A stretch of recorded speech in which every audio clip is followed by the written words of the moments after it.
প্রিয় বন্ধুরা, এই ভিডিওতে কিন্তু আমি আপনাদেরকে পুরো প্রসেসটা দেখাবো যে কিভাবে আপনারা অনলাইনে রেজিস্ট্রেশন থেকে শুরু করে রিটার্ন জমা পর্যন্ত কিভাবে আপনারা এই প্রসেসটা চালাবেন বা কিভাবে আপনারা একদম সঠিকভাবে সঠিক উপায়ে আপনাদের রিটার্নটা অনলাইনে সাবমিট করবেন। সেজন্য আপনাদেরকে আমার সাথেই থাকতে হবে এবং আশা করছি ভিডিওটা অনেক বড় হয়ে যাবে, যদিও তারপরেও আপনারা সাথে থাকবেন, কারণ এটা কোনো অ্যামিউজমেন্ট ভিডিও নয় যে আপনাদের জন্য আমি শর্টকাটে একটা ভিডিও করে ছেড়ে দিলাম। এটা যেহেতু একটা কাজের ভিডিও, সেহেতু আপনাদেরকে অবশ্যই এই ভিডিওটা সম্পূর্ণ ভালোভাবেই দেখতে হবে এবং কোনো একটা অংশ যদি স্কিপ করেন তাহলে কিন্তু আপনারা এটা ক্ষতিগ্রস্ত হতে পারেন, অর্থাৎ আপনারা সঠিকভাবে জমা দিতে সক্ষম হবেন না। আর আমি আপনাদেরকে সাজেস্ট করব যে আপনারা যখন রিটার্নটা সাবমিট করবেন তখন এই ভিডিওটা যেভাবে চলবে সেভাবে আপনারা এই ভিডিওর সাথে সাথে আপনারা আপনাদের রিটার্নটাও সাবমিটের কাজটা সেরে নেবেন। প্রথমেই আপনাদেরকে একটা ওয়েব ব্রাউজার ওপেন করে নিতে হবে। ওয়েব ব্রাউজার ওপেন করে নিয়ে সেখানে অ্যাড্রেস বারে আপনি লিখবেন etaxnbr.gov.bd। এটাতে লিখে ইন্টার দেওয়ার পরে আপনারা এইরকম একটা ইন্টারফেস পাবেন, যেখানে প্রথমে দেখতে পাচ্ছেন ই টিন রয়েছে, তার নিচেই রয়েছে ই রিটার্ন। এই ই রিটার্নেই আমাদেরকে ক্লিক করতে হবে এবং এই ই রিটার্নে ক্লিক করার পরে আপনারা এইরকম একটা ইন্টারফেস চলে আসবে আপনার সামনে। এখন খুবই গুরুত্বপূর্ণ একটা বিষয় হলো, এই যে ডান কর্নারে দেখতে পাচ্ছেন গাইডলাইনটাতে আপনারা একটু ক্লিক করে জেনে নেবেন যে আসলে গাইডলাইনটা কি বলা আছে, অর্থাৎ গাইডলাইনটাতে আপনাকে কি গাইডলাইন দিচ্ছে বা কিভাবে এটা আপনাকে পূরণ করতে হবে বা কি কি বিষয়াদি আপনাদেরকে মানতে হবে, সেই বিষয়গুলো কিন্তু এখানে রয়েছে। সো আমরা একটু গাইডলাইনটা আগে দেখে নেব শুরু করার আগে। আমি আপনাদেরকে আবারও রিকোয়েস্ট করব, আপনারা কোনোভাবেই কোনো ভিডিওটা স্কিপ করবেন না, কারণ এই গাইডলাইনটা কিন্তু খুবই গুরুত্বপূর্ণ আপনাদের জন্য। এই গাইডলাইনটা যদি আপনারা না জানেন সেক্ষেত্রে কিন্তু আপনারা পূরণ করতে গিয়ে বিভিন্ন সমস্যার সম্মুখীন হবেন। সো আমি গাইডলাইনটা আমি আপনাদেরকে সংক্ষেপে একটু বুঝিয়ে দিচ্ছি। সর্বপ্রথমেই দেখুন লেখা আছে you will need a biometrically verified mobile phone number for using e return, অর্থাৎ আপনার ই রিটার্নটা ইউজ করার জন্য আপনাকে একটা বায়োমেট্রিক্যালি ভেরিফাইড একটা মোবাইল নাম্বার লাগবে, অর্থাৎ যে সিমটা আপনার নামে বায়োমেট্রিক করা রয়েছে, অর্থাৎ আপনার নামে রেজিস্ট্রেশন করা রয়েছে, সেই মোবাইল নাম্বারটা আপনার প্রয়োজন পড়বে। Then for best experience and performance use a laptop or desktop computer. আপনাকে বলা হচ্ছে যে বেস্ট এক্সপিরিয়েন্স পাওয়ার জন্য আপনাকে ল্যাপটপ অথবা ডেস্কটপ কম্পিউটার দিয়ে এটা ইউজ করার জন্য, অর্থাৎ আপনি যখন এই রিটার্নটা সাবমিট করবেন বা পূরণ করবেন তখন যেন আপনি ল্যাপটপ অথবা ডেস্কটপ কম্পিউটার দিয়ে এটা ইউজ করেন। Mobile devices can not be display all features, অর্থাৎ মোবাইল ডিভাইসগুলো আপনাকে এর যে সমস্ত ফিচারগুলো রয়েছে সেই সমস্ত ফিচারগুলো কিন্তু আপনাকে প্রদর্শন নাও করতে পারে, অর্থাৎ মোবাইল দিয়ে আপনি বিভিন্ন বাধার সম্মুখীন হতে পারেন বা বিভিন্ন সমস্যার সম্মুখীন হওয়ার সম্ভাবনা রয়েছে। দেন বলা আছে to maintain confidentiality of your tax information never share your OTP or password with others, অর্থাৎ এই যে আপনি যখন রেজিস্ট্রেশনটা করবেন তখন আপনাকে একটা ওটিপি পাঠানো হবে, অর্থাৎ ওয়ান টাইম পাসওয়ার্ড পাঠানো হবে, যেটা দিয়ে আপনি ভেরিফাই করে আপনার রেজিস্ট্রেশনটা কমপ্লিট করবেন। সেই ওটিপিটা বা সেই পাসওয়ার্ডটা আপনি যেন কারোর সাথে শেয়ার না করেন সেই বিষয়ে আপনাকে এখানে জানানো হচ্ছে। Then keep all the necessary documents with you when using e return, অর্থাৎ আপনি যখন ই রিটার্নটা ইউজ করবেন, ই রিটার্নটা ব্যবহার করবেন, তখন আপনাকে অবশ্যই সমস্ত ডকুমেন্টসগুলো আপনার পাশে রাখতে হবে, অর্থাৎ যেই ডকুমেন্টসগুলো থেকে আপনার তথ্যগুলো আপনাকে ইনপুট দিতে হবে সেই ডকুমেন্টসগুলো আপনাকে আগেই প্রিপেয়ার করে রেখে দিতে হবে। Then you will need to enter many information from your documents, অর্থাৎ আপনার এই ডকুমেন্টস থেকে বিভিন্ন ধরনের ইনফরমেশন আপনাকে ইনপুট দিতে হবে। দেন বলা আছে you do not need to attach any documents.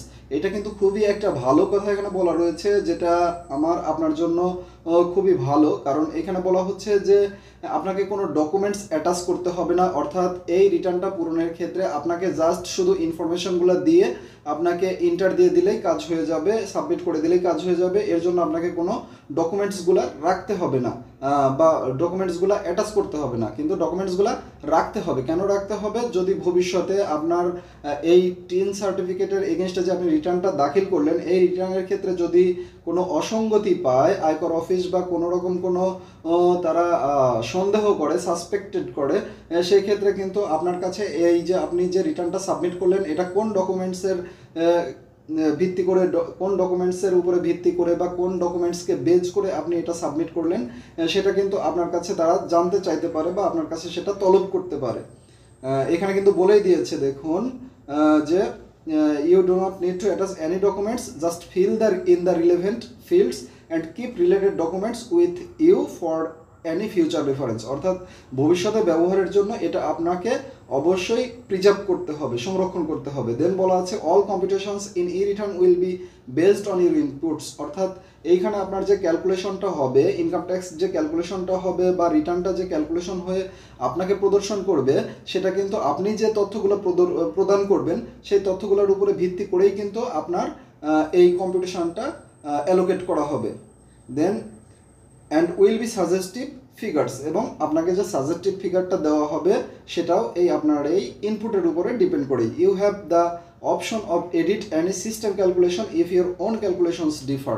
অর্থাৎ এখানে কিন্তু আপনার জন্য সুযোগ রাখা হয়েছে যে যদি আপনার এই, যেহেতু এটা সিস্টেমটা নতুন ডেভেলপ করা হয়েছে, এখানে কোনো অসঙ্গতি বা কোনো বাগ থাকতেও পারে, সেই ক্ষেত্রে আপনি সুযোগ রয়েছে আপনার জন্য যে আপনি আপনার নিজের মতো করে যে ক্যালকুলেশন আপনি করেছেন সেই ক্যালকুলেশনটাও এখানে আপনি ইনপুট দিতে পারবেন।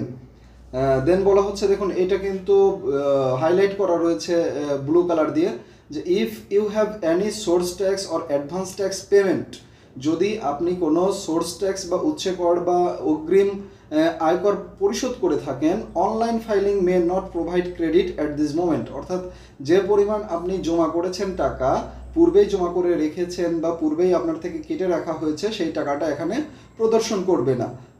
Development of verification process is ongoing. অর্থাৎ আপনি যে টাকাটা প্রদান করেছেন সেই টাকাটা এখানে শো করানোর জন্য সিস্টেমটাকে যেভাবে ডেভেলপ করা দরকার তারা সেটা প্রসেসটা চালাচ্ছে, অর্থাৎ অচিরে এটা আপডেট হয়ে যাবে। However you can prepare your paper however you can prepare your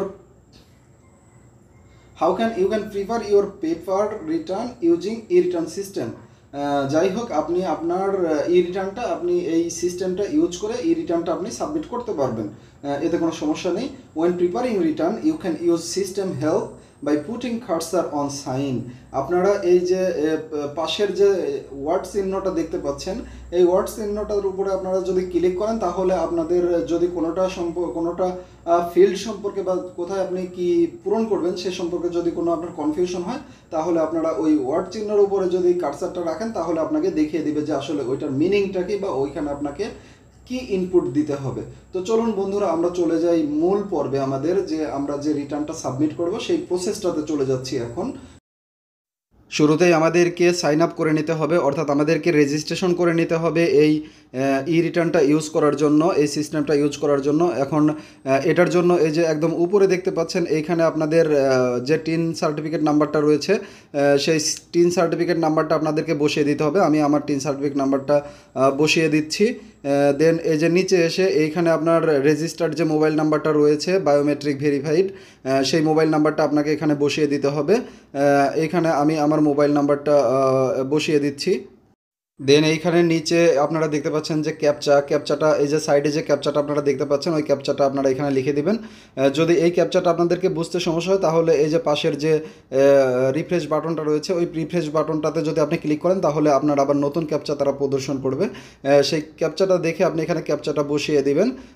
ক্যাপচাটা ঠিক যেভাবে আছে সেভাবেই বসিয়ে দিতে হবে, অর্থাৎ যেটা ক্যাপিটাল লেটার আছে সেটা আপনাকে ক্যাপিটাল লেটারই দিতে হবে, যেটা স্মল লেটার রয়েছে সেটা স্মল লেটারই দিতে হবে। কিন্তু যদি আপনি এটা মেনটেন না করেন সেক্ষেত্রে কিন্তু আপনার এটা ভেরিফাই হবে না বা আপনাকে ওটিপিটা পাঠাবে না তারা। তো এটা দেওয়ার পরে আপনারা এই যে ভেরিফাইতে ক্লিক করবেন। ভেরিফাইতে ক্লিক করার পরে আপনার মোবাইলে কিন্তু একটা ওটিপি চলে যাবে। এখানে কিন্তু আমার ওটিপিটা যাচ্ছে না, কারণ এটা আমি আগেই যেহেতু রেজিস্ট্রেশনটা করে নিয়েছি, এই যে কারণে আমার ওটিপিটা যাচ্ছে না। আপনাদের ওটিপিটা যাওয়ার পরে আপনারা ওটিপিটা বসানোর একটা ঘর পাবেন, এখানে আপনারা ওটিপিটা বসিয়ে দেবেন। ওটিপিটা বসিয়ে দিয়ে আপনারা ওকে করবেন এবং পাসওয়ার্ডটা সেট করে নেবেন। সেট করে নিয়ে ওকে করবেন। ওকে করার পরে এটা আপনাদের জন্য ওপেন হয়ে যাবে, অর্থাৎ আপনাদের একটা ইউজার আইডি ওপেন হয়ে যাবে। তখন আপনারা এই সাইন আপ পেজে চলে আসবেন।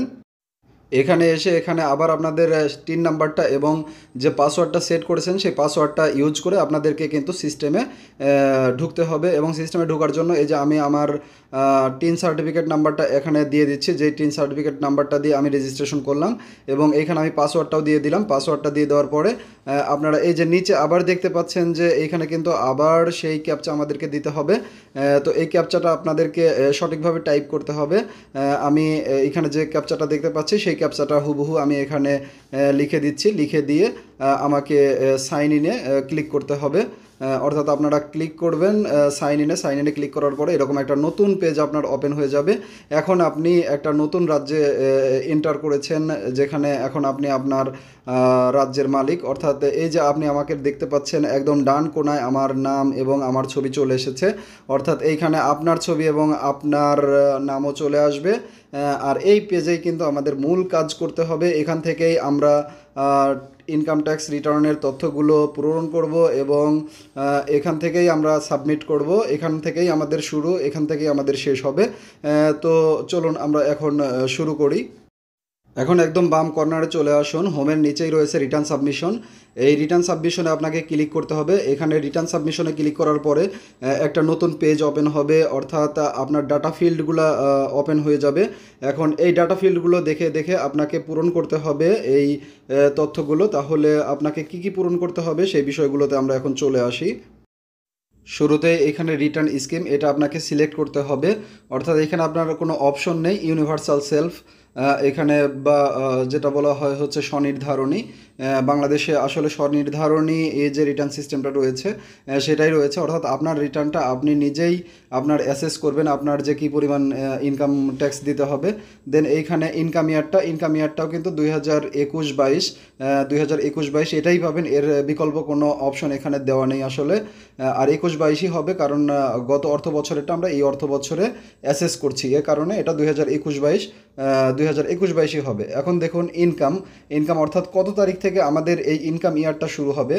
সেটা শুরু হবে 1/7/2020, অর্থাৎ 2020 সালের জুলাইয়ের 1 তারিখ থেকে জুন মাসের 30 তারিখ 2021 সাল, অর্থাৎ পুরো 12 মাসের হিসাব আমরা এখানে ক্যালকুলেট করব। দেন দেখতে পাচ্ছেন যে any taxable income in the above mentioned income year, অর্থাৎ এই ইনকাম ইয়ারে আপনার কোনো ট্যাক্সেবল ইনকাম রয়েছে কি না। অর্থাৎ আপনার যদি কোনো ট্যাক্সেবল ইনকাম থেকে থাকে তাহলে আপনাকে ইয়েস করতে হবে। আর ট্যাক্সেবল ইনকাম কি সেই বিষয়টা আগে আপনাদেরকে আমি একটু ক্লিয়ার করে দেই। যে ট্যাক্সেবল ইনকাম অর্থাৎ যেই ইনকামটার উপরে আপনার ট্যাক্স ক্যালকুলেট হবে সেটাকেই বলা হয় ট্যাক্সেবল ইনকাম। ট্যাক্সেবল ইনকাম ছাড়াও আরও ইনকাম রয়েছে, সেটা হচ্ছে আপনার যেটাকে বলা হয় এক্সেমটেড ইনকাম বা রিবেট পাওয়ার যোগ্য যে ইনকামগুলো রয়েছে সেই ইনকামগুলো কিন্তু আপনার ট্যাক্সেবল ইনকাম নয়। অর্থাৎ আপনার এই এক্সেমটেড ইনকাম ছাড়া আপনার যতগুলো ইনকাম রয়েছে সবগুলোই কিন্তু আপনার এইখানে ট্যাক্সেবল ইনকাম হবে। অর্থাৎ ট্যাক্স ক্যালকুলেশনের ক্ষেত্রে ইনকামটা ক্যালকুলেট হবে, অর্থাৎ কাউন্ট হবে। তাহলে এইখানে আপনাদেরকে ইয়েসটাতে টিকমার্ক দিয়ে দিতে হবে। এবার তার নিচে চলে আসুন, দেখুন এইখানে লেখা আছে any income which is fully exempted from tax, অর্থাৎ আপনার যেই ইনকামটা ট্যাক্স থেকে ফুললি এক্সেমটেড, অর্থাৎ যে আপনি ডিপিএস করেছেন সেই ডিপিএসের টাকা কিছু অংশ আপনার ফুল এক্সেমটেড হবে, প্লাস আপনার যে ফরেন রেমিটেন্স রয়েছে, অর্থাৎ আপনি যদি কোনো ইউটিউবার হয়ে থাকেন বা ফ্রিল্যান্সার হয়ে থাকেন তাহলে আপনাদের যে ইনকামটা সেই ইনকামগুলো কিন্তু ফুললি এক্সেমটেড হবে। অর্থাৎ এইগুলোর ক্ষেত্রে যেহেতু আপনার সোর্স ট্যাক্সটা কেটে রাখা হয় সেহেতু এই ইনকামগুলো আপনাদের কিন্তু একদম ফুললি এক্সেমটেড হবে। আর এই ইনকাম কিন্তু আমাদের থাকতেই পারে, আবার যদি আমরা সঞ্চয়পত্র ক্রয় করে থাকি সেই ক্ষেত্রে সঞ্চয়পত্রের যে ইন্টারেস্টটা আসে বা মুনাফাটা আসে সেটাও কিন্তু আমাদের এই ফুললি এক্সেমটেডের ঘরে চলে যাবে। অর্থাৎ এজন্য আমাদেরকে এখানেও ইয়েসটা সিলেক্ট করতে হবে। এবার ডান পাশে চলে আসুন, এইখানে দেখাচ্ছে হেডস অব ইনকাম, অর্থাৎ আপনার ইনকামটা কোন কোন হেড থেকে এসেছে। এইখানে দেখুন বেশ কয়েকটা হেডস অব ইনকাম দেওয়া রয়েছে। এখন এইগুলোর মধ্যে আপনার ইনকাম যেই হেডসগুলো থেকে আসে, অর্থাৎ যেই হেডসগুলো থেকে আপনার যে খাত থেকে আপনার ইনকামগুলো হয়ে থাকে সেই হেডসগুলো আপনাকে এখানে সিলেক্ট করে দিতে হবে। তো এখানে দেখুন প্রথমেই রয়েছে স্যালারিজ। আমি যেহেতু স্যালারিড পারসন, আমি সেহেতু স্যালারিটাই এখানে সিলেক্ট করেছি। দেন ইন্টারেস্ট অন সিকিউরিটিজ, অর্থাৎ সিকিউরিটিজের উপরে যদি কোনো আপনাদের ইন্টারেস্ট পেয়ে থাকেন, তো এইখানে যাদের সঞ্চয়পত্র কেনা রয়েছে তারা কিন্তু এই 2 নাম্বারটা সিলেক্ট করে দিবেন, 2 নাম্বারটা টিক চিহ্ন দিয়ে দিবেন। যেহেতু আমার কোনো সঞ্চয়পত্র নেই সেহেতু আমি কিন্তু ওটা সিলেক্ট করিনি। দেন আপনারা 3 নাম্বার হেড দেখতে পাচ্ছেন যে ইনকাম ফ্রম হাউস প্রপার্টি, অর্থাৎ আপনাদের নিজেদের নামে যদি কোনো হাউস প্রপার্টি থেকে থাকে, অর্থাৎ কোনো বাসা থেকে থাকে, তাহলে সেই বাসা থেকে যদি কোনো ইনকাম এসে থাকে, অর্থাৎ সেই বাসাটা যদি ভাড়া দেওয়া থাকে এবং আপনি সেখান থেকে ভাড়া আয় করেন, তাহলে আপনাকে এই 3 নাম্বার অপশনটাও টিকমার্ক দিয়ে দিতে হবে। দেন আপনারা দেখতে পাচ্ছেন যে এগ্রিকালচারাল ইনকাম, অর্থাৎ আপনাদের যদি কোনো কৃষি জমি থেকে থাকে আপনাদের নিজেদের নামে, তাহলে সেখান থেকে যদি কোনো আয় এসে থাকে তাহলে আপনাকে এই এগ্রিকালচারাল ইনকামটাও আপনাকে সিলেক্ট করে দিতে হবে। Then income from business or profession, এইখানে আপনার যদি কোনো বিজনেস থেকে থাকে বা প্রফেশন বলতে এটাকে সেলফ প্রফেশন বলা হচ্ছে, অর্থাৎ আপনি কারো অধীনে চাকরি করেন না, আপনি নিজে যদি কোনো প্রফেশনের সাথে জড়িত থাকেন তাহলে সেখান থেকে যদি কোনো ইনকাম এসে থাকে তাহলে এটাও আপনাকে সিলেক্ট করতে হবে। দেন আপনারা দেখতে পাচ্ছেন যে ক্যাপিটাল গেইনস, অর্থাৎ ক্যাপিটাল গেইনস ওটাকেই বলা হয় আমরা শেয়ার মার্কেটে যে ইনকামটা করে থাকি, অর্থাৎ শেয়ার মার্কেটে যে বিনিয়োগটা আমরা করে থাকি সেখান থেকে যদি কোনো ইনকাম এসে থাকে তাহলে আপনাদেরকে এই ক্যাপিটাল গেইনসটাও সিলেক্ট করে দিতে হবে। এছাড়াও উপরের হেডসগুলো ছাড়া যদি আপনার কোনো ইনকাম থেকে থাকে তাহলে আপনাকে সর্বশেষ যে অপশনটা রয়েছে ইনকাম ফ্রম আদার সোর্সেস, এটাও আপনাকে সিলেক্ট করে দিতে হবে। এখন আমরা নিচের সেকশনটাতে চলে আসি। নিচের সেকশনে 4টা অপশন রয়েছে যেখান থেকে আপনার ইনকাম আসতে পারে। তো আমাদের প্রথম 2টা দেখার খুব একটা প্রয়োজন নেই, আমরা দেখব জাস্ট 3 নাম্বারটা। 3 নাম্বারটাতে বলা রয়েছে যদি আপনারা দেশের বাহির থেকে কোনো ইনকাম করে থাকেন, অর্থাৎ যারা আউটসোর্সিং করে থাকি আমরা বা ইউটিউবিং করে থাকি এবং ইউটিউবিংয়ের মাধ্যমে যারা ইনকাম করে থাকি, প্লাস যারা দেশের বাইরে অবস্থান করছেন আমার প্রবাসী ভাই ও বন্ধুরা, তারাও কিন্তু এই 3 নাম্বার অপশনটা টিক চিহ্ন দিয়ে দিবেন। কারণ এই আয়ের উপরে কিন্তু আপনারা ট্যাক্স ডিডাক্টেড সোর্স হিসেবে কিন্তু মওকুফ পাবেন কর। আর 4 নাম্বারটা যদি আমরা কোনো আমাদের যে স্ত্রী বা স্ত্রীদের ক্ষেত্রে স্বামীদের যদি কোনো আয়কে আপনারা দেখাতে চান তাহলে 4 নাম্বারটা আপনারা টিক দিতে পারেন, বা আপনাদের মাইনর কোনো সন্তানের যদি আয় দেখাতে চান সেক্ষেত্রেও কিন্তু আপনারা এটা টিক দিতে পারেন। মাইনর অর্থ হলো নাবালক সন্তান। তো এটা টিক দেওয়ার পরে আপনার যদি থেকে থাকে, আর যদি না থেকে থাকে তাহলে টিক দিতে হবে না। দেন আমরা চলে যাব সেভ অ্যান্ড কন্টিনিউতে। দেন সেভ অ্যান্ড কন্টিনিউতে চাপ দেওয়ার পরে এরকম একটা ইন্টারফেস আপনাদের সামনে লোড হবে। এইখানে আপনারা দেখতে পাচ্ছেন কিছু তথ্য আপনাদেরকে আবার নতুন করে দিতে হবে, অর্থাৎ নতুন কিছু তথ্য আপনাদেরকে সন্নিবেশিত করতে হবে। এইখানে একদম বাম কর্নারে আপনারা দেখতে পাচ্ছেন যে location of main sources of income, অর্থাৎ কোন লোকেশন থেকে আপনার ইনকামটা এসেছে, অর্থাৎ কোথায় আপনি জব করেন বা কোথায় আপনি বিজনেস করেন সেই প্লেসটা আপনাকে সিলেক্ট করে দিতে হবে। এইখানে দেখতে পাচ্ছেন ঢাকা সিটি নর্থ বা ঢাকা সিটি সাউথ এবং অন্য সিটিগুলো রয়েছে যেগুলো আপনার সিটি শহর। তো সিটি শহরগুলোতে যদি আপনার হয়ে থাকে তাহলে সেটা আপনি সিলেক্ট করে দিবেন। আমি যেহেতু সিটির বাইরে থাকি এজন্য আমি আদার এরিয়াটা সিলেক্ট করে দিচ্ছি। আর আপনি যদি একজন গর্বিত মুক্তিযোদ্ধা হয়ে থাকেন তাহলে আপনার জন্য নিচের যে কার্সারটা দেখতে পাচ্ছেন এটা টিক দিয়ে দিবেন। এবং পার্সন ডিসেবিলিটি, এটা হলো যারা প্রতিবন্ধী তাদের জন্য এই টিক মার্কটা দিতে হবে।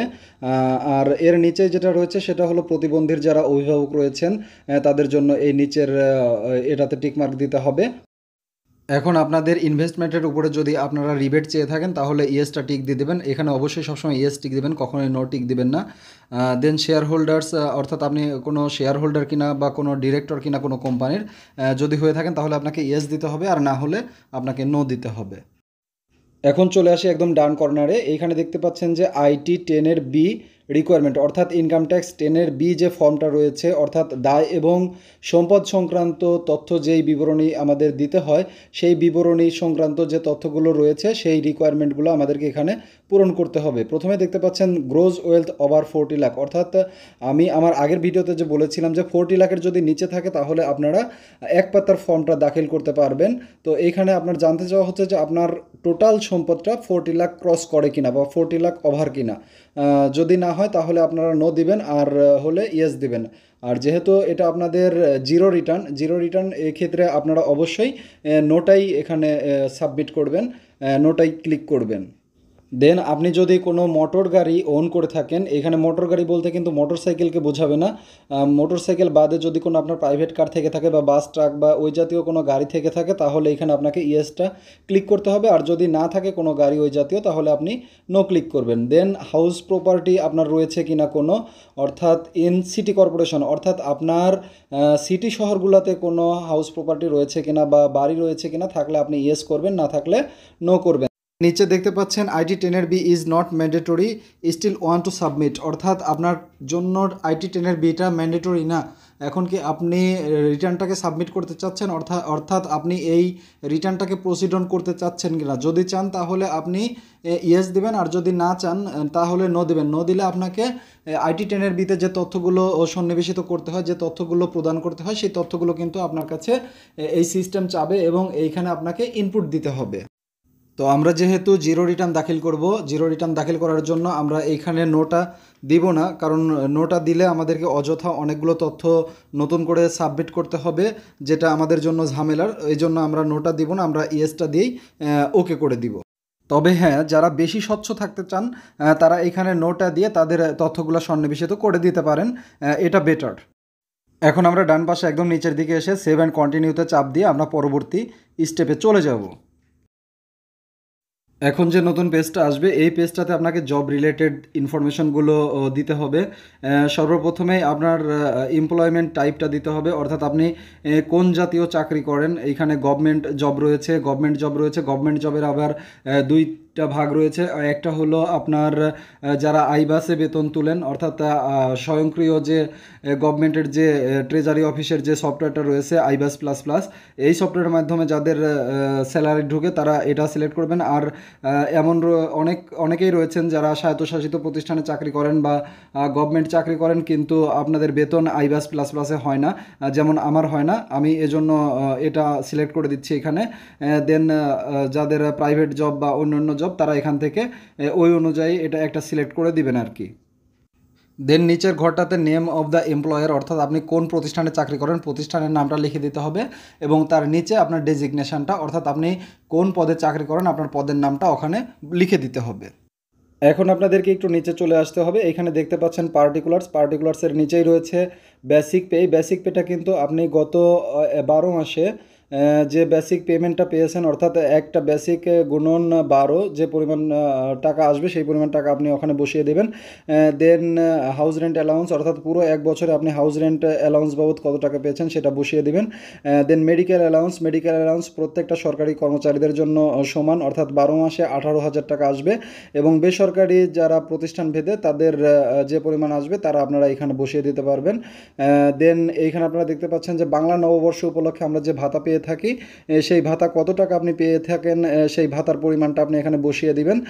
দেন তার নিচে আসবে আপনার ফেস্টিভ্যাল বোনাস, অর্থাৎ আপনারা বা আমরা যে ঈদ উপলক্ষে যে 2টা বোনাস পেয়ে থাকি বা হিন্দু বা অন্যান্য ধর্মাবলম্বীদের জন্য যে 2টা বোনাসের ব্যবস্থা করা রয়েছে, সেই 2টা বোনাসের পরিমাণ যোগ করে যেটা আসবে ওইটা কিন্তু আপনাদেরকে বসিয়ে দিতে হবে। দেন এছাড়াও যদি আপনাদের আরও কোনো ইনকাম থেকে থাকে এই স্যালারি রিলেটেড বা ওই প্রতিষ্ঠান থেকে, তাহলে আপনারা এই যে অ্যাড মোর ক্লিক করে সেখানে কিন্তু আপনারা ওই ইনকামগুলো সন্নিবেশিত করতে পারবেন বা ইনকামগুলো আপনারা রিপোর্ট করতে পারবেন। প্রতি বছরে আমাদের জিপিএফের উপরে যে ইন্টারেস্টটা অ্যাড হয় সেটা কিন্তু আপনাকে এই অ্যাড মোড থেকে ক্লিক করে সেটা ইনক্লুড করে দিতে হবে। অর্থাৎ অ্যাড মোডে ক্লিক করার পরে এখানে আপনারা দেখতে পারবেন যে রয়েছে জিপিএফ ইন্টারেস্ট, এটা ক্লিক করে দিবেন। এটা ক্লিক করে দেওয়ার পরে এই জিপিএফ ইন্টারেস্ট আপনার কত টাকা এসেছে সেটা আপনাকে ক্যালকুলেট করে সেটা আপনাকে বসিয়ে দিতে হবে যে আপনার টোটাল জিপিএফ ইন্টারেস্ট আপনি কত পেয়েছেন। এছাড়াও অন্য কোনো খাত থেকে যদি আপনাদের ইনকাম এসে থাকে তাহলে আপনারা এখান থেকে সেটা সিলেক্ট করে সেই টাকার পরিমাণটা আপনাদেরকে এখানে বসিয়ে দিতে হবে। দেন আমরা আগের মতোই সেভ অ্যান্ড কন্টিনিউতে চাপ দিয়ে আমরা আবার নতুন আরেকটা পেজে চলে আসবো। এই যে নতুন পেজে আমরা কিন্তু চলে এসেছি। এখানে আপনার ব্যাংকের ওই অ্যাকাউন্টগুলোর তথ্যগুলো দিতে হবে যেই অ্যাকাউন্টগুলো থেকে আপনার ইন্টারেস্ট ইনকাম এসেছে বা প্রফিট এসেছে, সেই অ্যাকাউন্টগুলো এখানে বসিয়ে দিতে হবে এবং অ্যাকাউন্ট নাম্বারগুলো বসিয়ে দিতে হবে। সাথে ওই অ্যাকাউন্ট থেকে গত অর্থ বছরে কত টাকা আপনি প্রফিট পেয়েছেন সেগুলো কিন্তু আপনাকে এখানে বসিয়ে দিতে হবে।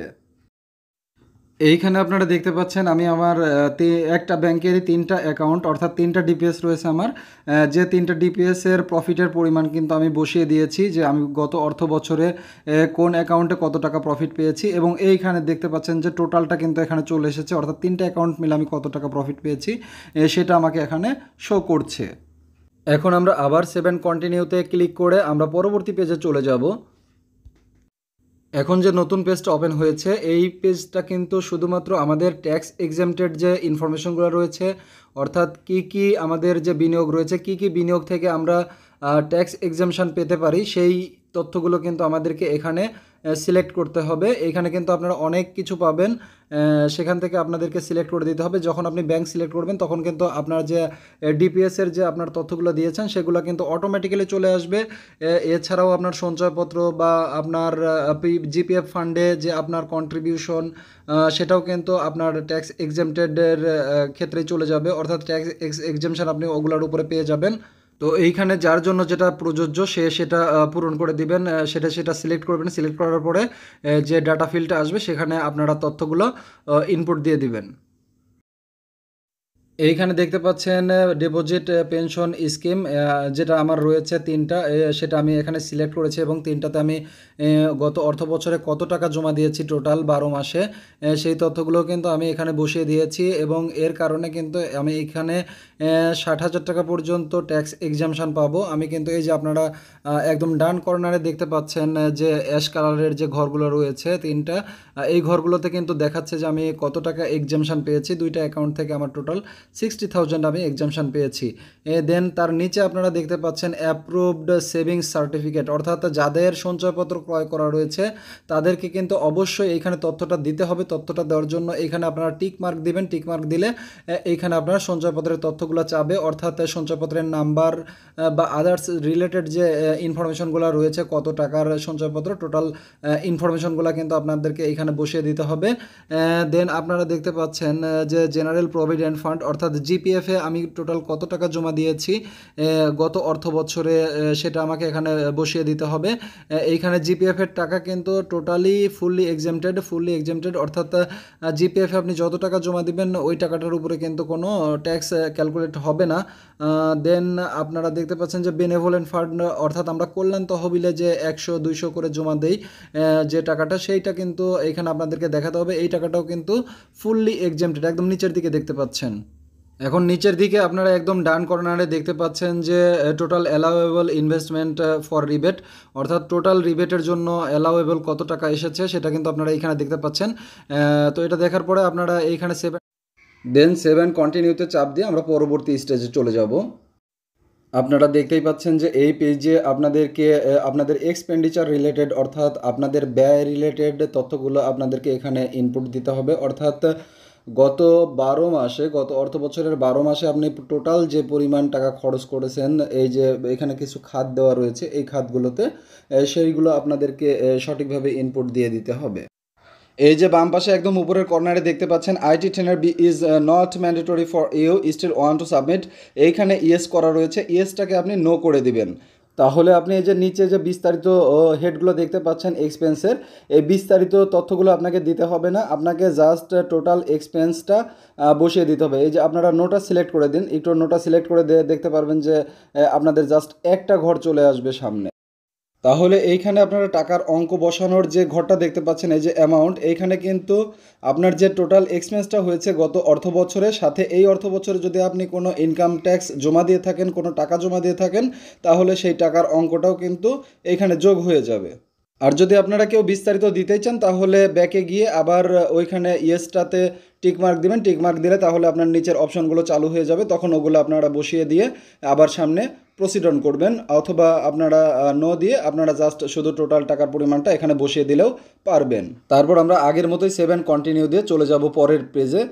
পরের পেজে গিয়ে এখানে দেখতে পাচ্ছেন অ্যাসেটস অ্যান্ড লায়াবিলিটিস রিলেটেড যে তথ্যগুলো রয়েছে এগুলো কিন্তু আপনাকে বসিয়ে দিতে হবে। একদম সংক্ষেপে এখানে দেওয়া রয়েছে, এখানে কিন্তু খুব একটা বিস্তারিত নেই, জাস্ট সংক্ষেপে আপনারা এখানে বসিয়ে দিবেন।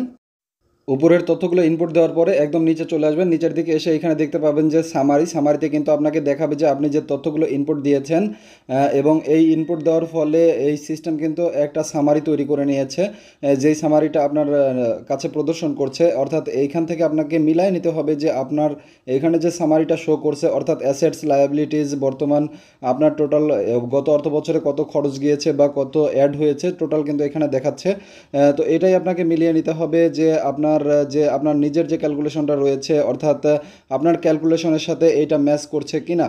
অর্থাৎ net wealth in the last date of previous income year, অর্থাৎ আপনার প্রিভিয়াস ইনকাম ইয়ারের লাস্ট ডেটে কত টাকার অ্যাসেট ছিল সেটার সাথে এই অর্থ বছরের ইনকামগুলো যোগ হয়ে যাবে এবং ব্যয়গুলো বিয়োগ হয়ে যাবে। বিয়োগ হয়ে যেটা আপনার উদ্বৃত্ত থাকবে সেটা কিন্তু গত অর্থ বছরের যে আপনার অ্যাসেটটা ছিল সেই অ্যাসেটের সাথে অ্যাড হয়ে টোটালটা আপনাকে প্রদর্শন করবে। আর যদি আপনার গত অর্থ বছরের চেয়ে যদি আপনার অ্যাসেট কমে যায় তাহলে বুঝবেন যে আপনার এই অর্থ বছরে আপনার আয়ের চেয়ে ব্যয়টা বেশি হয়েছে। অর্থাৎ আপনি যে ইনপুটটা দিয়েছেন সেই ইনপুটে আপনার আয়ের চেয়ে ব্যয়টা বেশি দেখানো হয়েছে। আমরা এখন সেভ অ্যান্ড কন্টিনিউতে চাপ দিয়ে সামনের দিকে এগিয়ে যাব।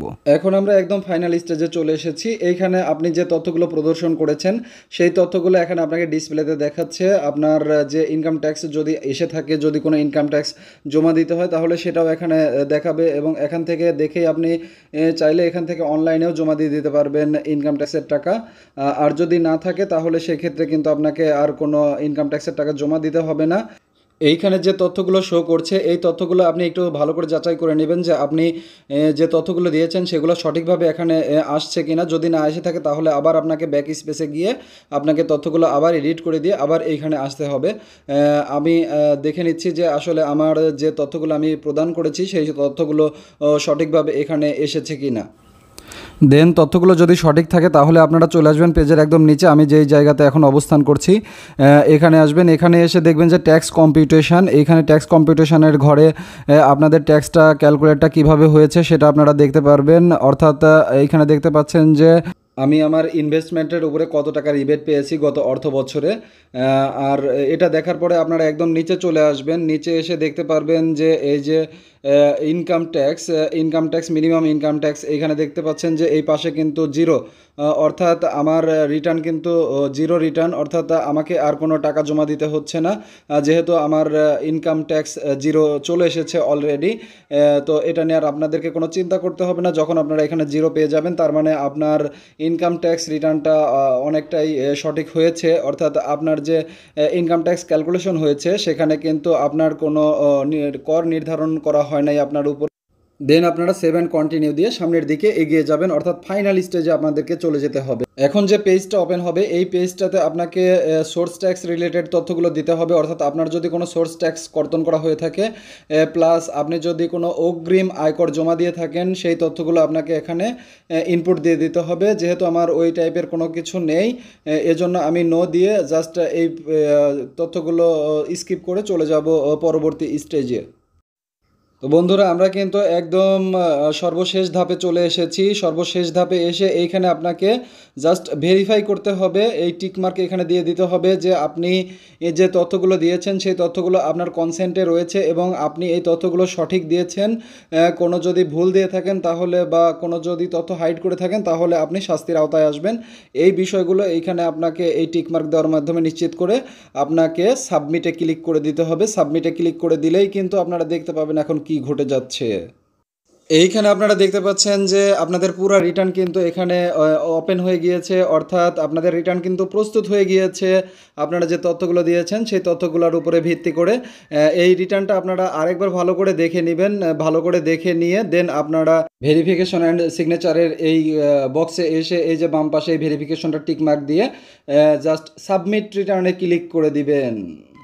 দেন ইয়েস নো ছোট্ট একটা উইন্ডো আপনার সামনে ওপেন হবে। এইখানে যদি আপনি মনে করেন যে আপনার রিটার্নে কোনো সমস্যা রয়েছে তাহলে আপনারা নো দিয়ে ব্যাক স্পেসে চলে গিয়ে আপনারা এডিট করে আবার আসতে পারবেন।